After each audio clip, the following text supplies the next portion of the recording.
Խուդակյան, Մասիսի համայնքապետը 6 տարով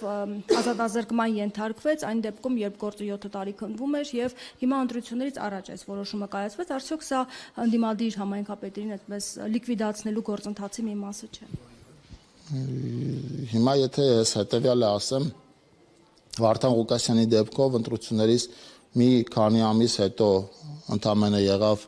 ուրեմն այս հայտնի փորձանքը, այդ բառը իր համար է հայտնի փորձանքը, այդ դեպքում մեկնաբանում եք, որ ընտրությունները պարտվելուց հետո քաղաքացիական պայմանագիրը գնաց այս ճանապարհով, հիմա երբ որ դա պատահում է 4 տարի կամ Մասի քաղաքապետի դեպքում մի քանի ժամկետ պաշտոնավարելուց հետո դա էլ ասում եք ընտրություններին ընդառաջ, չէ, կար ընդամենը հարուցված քրեական գործ, որի մանրամասներին ես շատ այդպես էլ որպես հետաքրքրված չեմ եւ չեմ տիրապետում, որով կայացվել է շատ լավ այդ հարցը կարող եք ուղղել շատ այլ մարդկանց, բայց ոչ ինձ, որով կայացվել է օրենքով սահմանված դատավճիռ եւ երբ որ այդ վճիռը մտնում է օրինական ուժի մեջ, դուք հիմա այդ հարցն եք տալի, ոչ սա քաղաքական հետապնդում չի, առնվազն բազմաթիվ են փաստերը դրա մասին եւ իմիջիալոց երեք էլ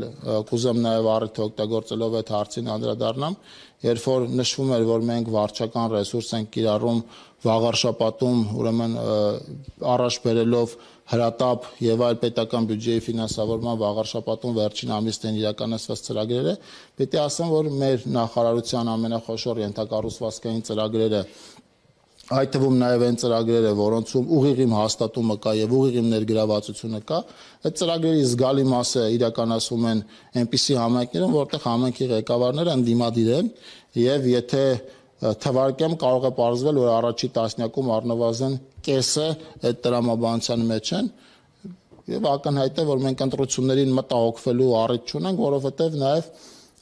քաղաքացիական պայմանագիր կուսակցությունը 2021 թվականին է այդ բոլոր համայնքներում ուրեմն մեծամասնության քվեն ստացել եւ մենք գնում ենք 2026 թվականին նույն արդյունքը եւ դեռևս մեզ համար ավելի լավ քաղաքական արդյունք ապահովելու ճանապարհով